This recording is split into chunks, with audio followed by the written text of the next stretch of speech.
Dalam maraknya jual beli online, seorang pria bejat menjebak seorang pembeli wanita dan hendak melecehkannya.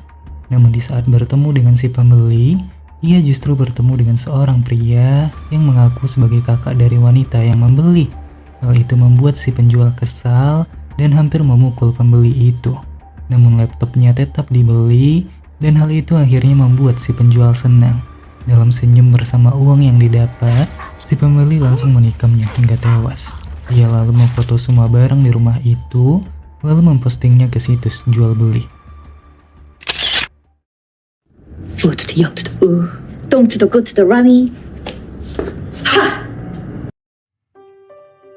Di awal film, kita diperkenalkan pada seorang wanita bernama Sohyun.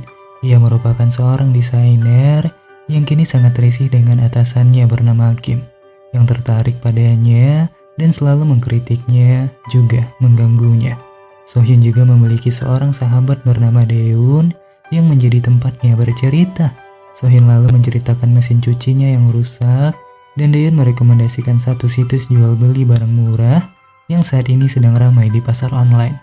Hari itu akhirnya diperburuk dengan hadirnya Kim di rumah Sohyun dan ingin memperbaiki mesin cucinya. Namun kehadiran Kim justru semakin membuat kesal, di mana mesin cucinya menjadi semakin rusak.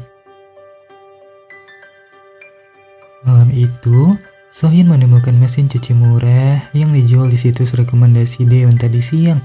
Ia langsung membelinya, namun hal itu berakhir kecewa, di mana ia telah ditipu dan mesin cuci yang ia beli tidak bisa hidup sama sekali. Sohyun yang sangat kesal akhirnya melaporkan penipuan itu, namun detektif Na dan detektif Jo meminta Sohyun untuk bersabar, tersebab kasus itu merupakan kasus yang umum, juga dengan adanya kasus orang hilang yang kini sedang ditangani kepolisian. Sohyun akhirnya hanya bisa melepas kesal pada Daeun karena telah merekomendasikan situs jual beli itu. Sohyun akhirnya lebih memilih untuk membeli mesin cuci baru, namun hanya bisa diantar beberapa hari lagi. Dalam kesal dan kecewa yang saling berpelukan, Sohyun hanya bisa pasrah ke laundry umum di malam itu. Ia terpaksa menenteng bajunya sendiri, hingga plastik baju itu sobek dan kembali mengotorkan baju yang baru saja ia cuci. Dalam kesal yang tidak tertahankan, Sohyun dengan cermat mencari ID si penjual mesin cuci. Ia meninggalkan semua hujatan di barang yang dijual akun itu, juga mengatakan bahwa penjual itu adalah sosok penipu yang tidak punya hati nurani. Ternyata, si penjual merupakan sosok yang ada di awal video, dan pria bernama Jisuk itu mengancam Sohyun dan meminta Sohyun untuk berhenti. Namun Sohyun yang marah langsung membalas bahwa ia tidak takut dan ia telah melaporkan Jisuk ke polisi.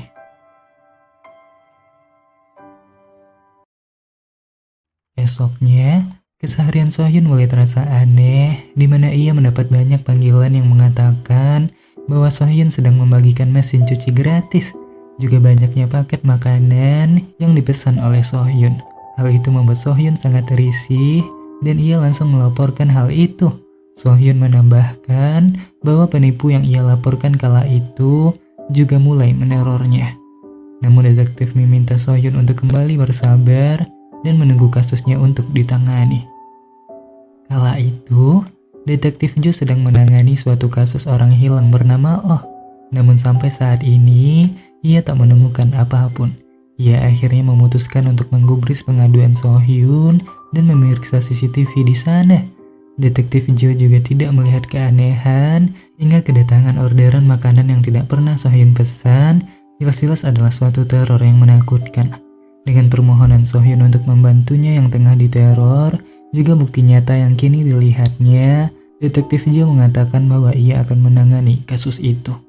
Malamnya, Sohyun dikejutkan dengan kehadiran seorang pria di pintu rumah. Ia mengatakan akan menemani Sohyun menghabiskan malam. Hal itu membuat Sohyun takut dan ia segera menelpon polisi.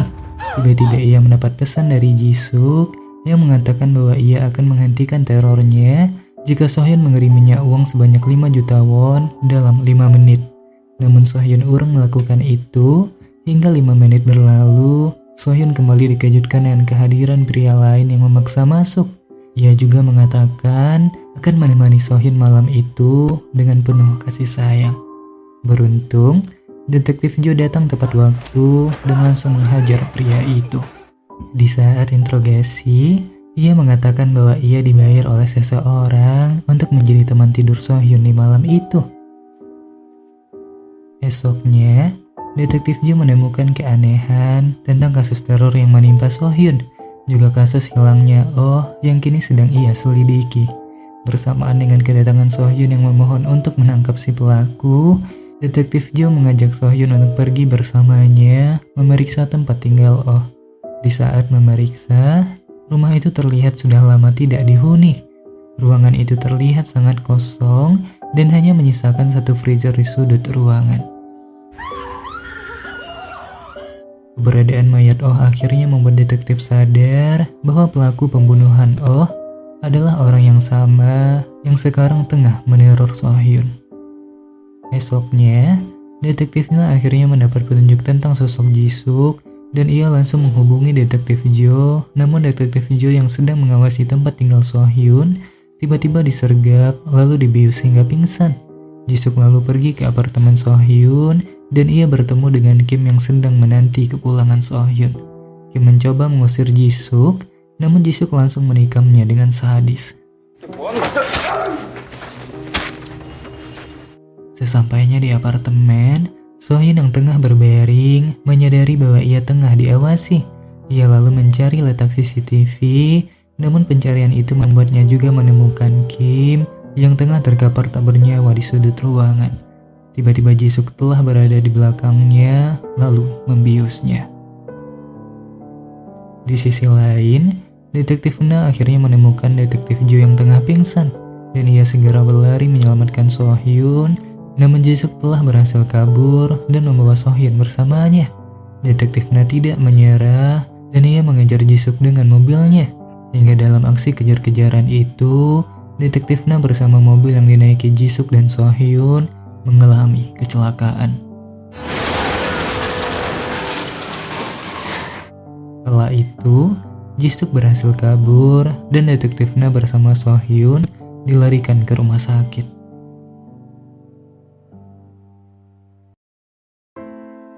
Esoknya, Detektif Jo disambut dengan kabar duka tentang Detektif Na yang telah meninggal dunia.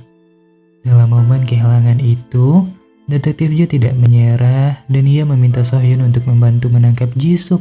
Karena bagaimanapun, Sohyunlah satu-satunya orang yang telah mengetahui wajah Jisuk. Suatu hari, Sohyun mendengar dua wanita yang bercerita tentang barang murah yang tengah dijual. Hal itu akhirnya membuka ide Sohyun untuk membeli barang menggunakan akun milik Daeun.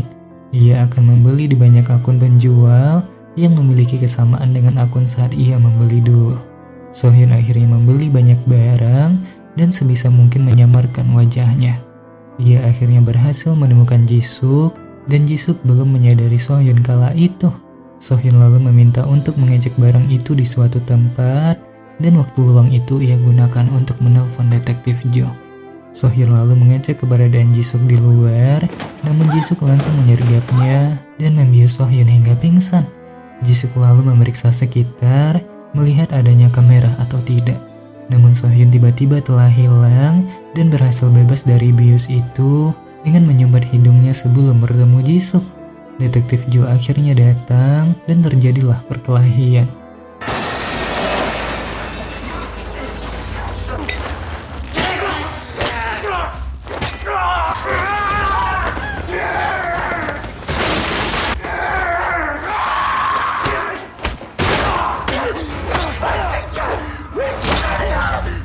Dalam detik-detik menegangkan itu, Sohyun seketika menembak Jisuk dengan pistol paku. Jisuk akhirnya beralih menyerang Sohyun dan hendak membunuhnya. Tiba-tiba Detektif Jo bangkit menyerang dan mengorbankan dirinya untuk terjatuh bersama Jisuk. Dalam upaya terakhirnya, Jisuk mencoba menusuk Detektif Jo, namun Sohyun datang menahannya dan Detektif Jo mengakhiri Jisuk hingga menghembuskan nafas terakhirnya.